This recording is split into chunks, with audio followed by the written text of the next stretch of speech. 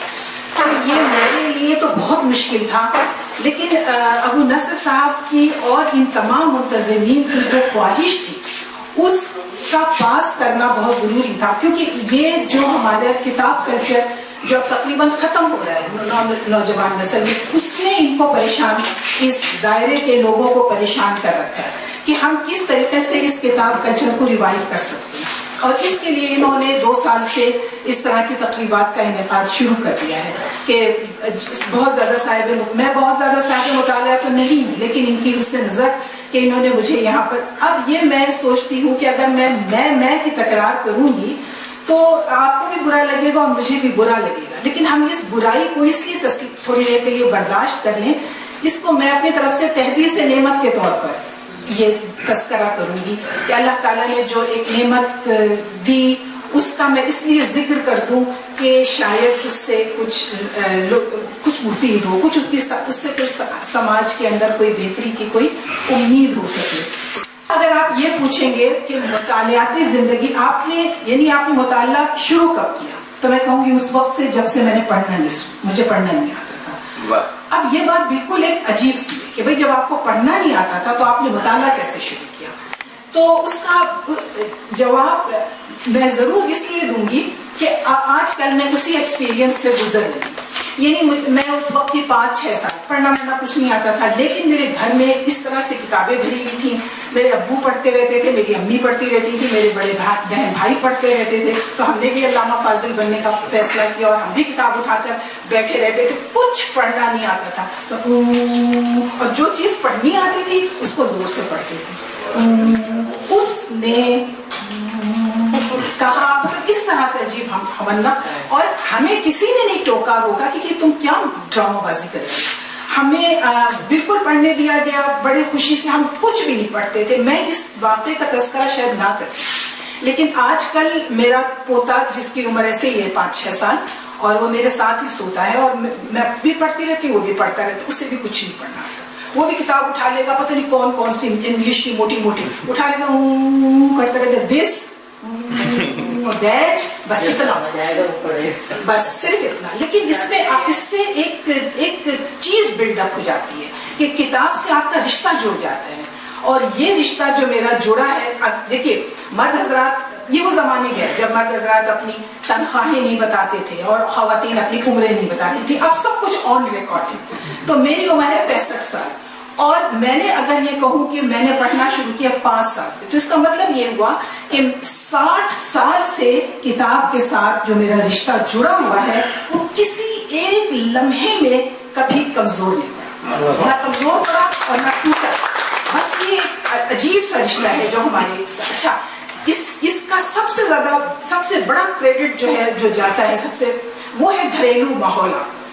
یعنی آپ اگر یہ چاہتے ہیں کہ آپ کے بچے پڑھیں تو آپ کے یہ کہنے سے بیٹا پڑھو پڑھو پڑھو، اتنی کتابیں رکھی ہوئی ہیں، تم لوگوں کو یہ تمیز نہیں ہے، وہ تمیز نہیں، سارا وقت ضائع کرتے، یہ کتابیں رکھی ہوئی، یہ پڑھو. اس طرح کچھ نہیں ہے، کچھ نہیں ہونے والا. آپ کے سارے لیکچر جو ہے نا وہ ایسی بیکار ضائع جائیں گے. آپ نے خود پڑھنا ہے، آپ نے خود 1 گھنٹہ 2 گھنٹہ اور اس طرح پڑھنا ہے کہ بچے دیکھیں کہ آپ پڑھ رہے ہیں. اور اس وقت اس طرح سے پڑھنا ہے کہ بچوں کو پتا ہے کہ امی کو ابھی ڈسٹرب نہیں کرنا. کچھ بھی ہو جائے وہ اپنے مسئلے مسائل خود ہی حل کریں گے کہ اس وقت تو چھیڑا ہی نہیں جا سکتا. یہ ماحول جب گھر کا بن جائے گا، اور آپ نے پڑھنا ہے، آپ کے بیٹر ہاف نے پڑھنا ہے. یعنی ماں باپ اگر گھر میں پڑھ رہے تو ممکن نہیں ہے کہ اولاد کتاب سے دور ہو. ہاں، ہو سکتا ہے کہ وہ بعد میں کتاب کی طرف آئے، تھوڑی دیر کے لیے آئے، زیادہ دیر کے لیے، لیکن اس کی رغبت کبھی نہ کبھی کتاب کی طرف بنے گی ضرور. مجھے یہ لگتا تھا کہ دیکھیے میری امی، اب یہ ہم بالکل ایسی باتیں کر رہے ہیں نا جیسے گھر کے افراد کے ساتھ، تو اس لیے میں اپنی امی کا تذکرہ ضرور کروں گی. میں نے اپنی امی سے زیادہ کام کرنے والی کوئی خاتون نہیں دیکھی ہے، نہ مجھے امید ہے کہ اگر مجھے 100 برس کی عمر اور ملی تو میں دیکھوں گی بھی نہیں اتنی کام کرنے والی خاتون. ہمیں آج کل کپڑے خریدنے ہوتے ہیں، ہم چلے جاتے ہیں برانڈ کا دماغ میں خناس سمایا ہوا ہے تو برانڈ اٹھا کے لے آتے ہیں، نہیں تو پھر دوسری تیار